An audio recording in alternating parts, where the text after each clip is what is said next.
Maaari din po siyang matalo. ang kanyang anak ay pwedeng tumakbo at manalo bilang gobernador, makaupo bilang gobernador. Pwede po yun? Pwede rin pong tumakbo at matalo. Hindi, pero pwedeng maupo. Pwede pong manalo at matalo. O nga po, pwede nga pong, pag nanalo, mauupo. Tama? Tama So, po. sabay Pero pag- sila. Tama po. Isang senador, isang governor. Tama? Tama Sabay po yun. sila. Pwede pong maging sabay, pwedeng hindi magsabay, pwedeng matalo yung isa Hindi sa nga po, kanila. kung mananalo, sabay sila, pwede. Kung yung frame of mind nyo po, ang gusto nyo Hindi pong po, mayan, yun ang frame. Ang tinatanong ko lang po, simple lang. Kung sabay silang manalo, sabay silang makakaupo. Tama? hypothetically, posible mangyari po yung Mrs. Yes. Speaker. At nangyayari po yan. Tama Marami naman pong- po, Mrs. Marami Speaker. pong, may senador po, mayor, ang asawa. Tama po? Tama po. Ayun, tama. At yung kanyang isang anak, pwedeng maging congressman sa District 1 ng kanilang probinsya. Tama rin po yun. So, tatlo na sila. Yung isa pong, yung asawa ng kanyang anak ay pwedeng tumakbo rin sa District 2 at manalo, makakaupo rin po. Posible rin po, Mrs. Oh, Speaker. apat na. Pero let me, kung marapatin Hindi po, hindi po. Ang tinatanong ko po, hypothetical to. Pwedeng apat. Okay, Di ba? O, pwedeng apat. Ngayon po, yung kanyang apo, tumakbo rin at nanalo bilang mayor nung capital town. Pwede pa rin po ba yun? Makakaupo pa rin? Napaka-active naman po ata yung pamilya. Marami yan dito sa Kongreso. Hindi po yan hypothetical, nangyayari yan sa kasalukuyan. 5, pwede sila. Pwede. Pwede rin po matalo. Oh, pwedeng manalo, makakaupo pa rin. Ayon sa proposal ng batas na yan. Pwede po naging vice mayor nung kanyang apo, yung kanyang pinsan. Kung tatakbo po yung kapatid niya na sobrang active sa isang munisipyo, dahil mas active naman po yung kapatid na isang munisipyo, bawal na po yun. Kasi hindi po pwedeng... Hindi po, sinasabi ko po, yung pinsan niya, tumakbong vice mayor niya, pwede? Pwede naman po Oh, yun. dahil second degree lang.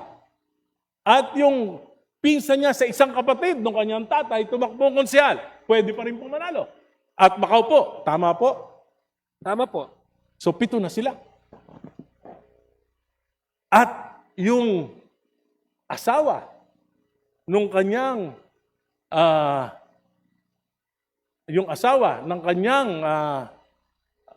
ang kapatid ng kanyang asawa ay tumakbo naman bilang barangay captain. Pwede pa rin.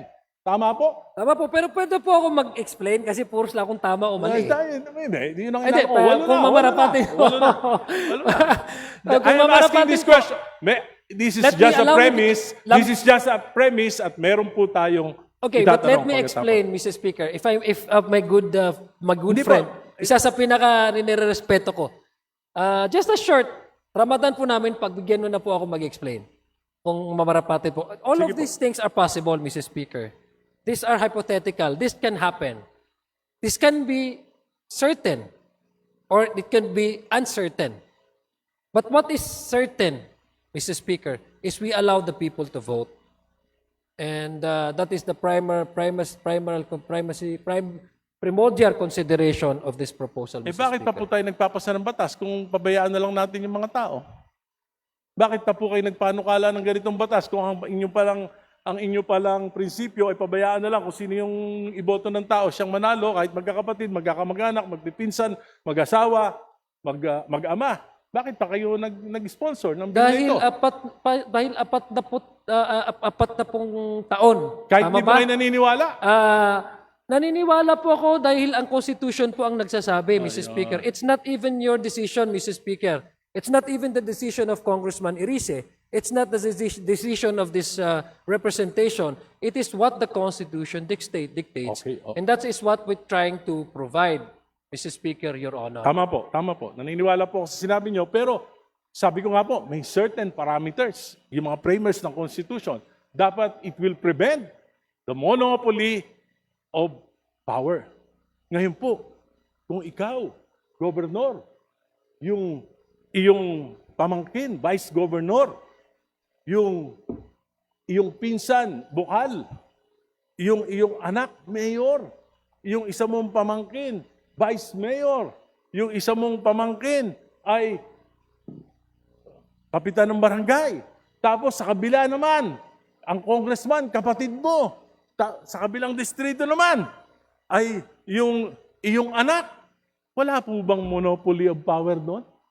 Mr. Hindi Speaker, ba? Yun po ang tanong ko. For the most trusted source of news and information, visit our website at www.bomboradio.com. Follow us on Bombo Radio mobile app, Facebook, YouTube, TikTok, and X, formerly Twitter.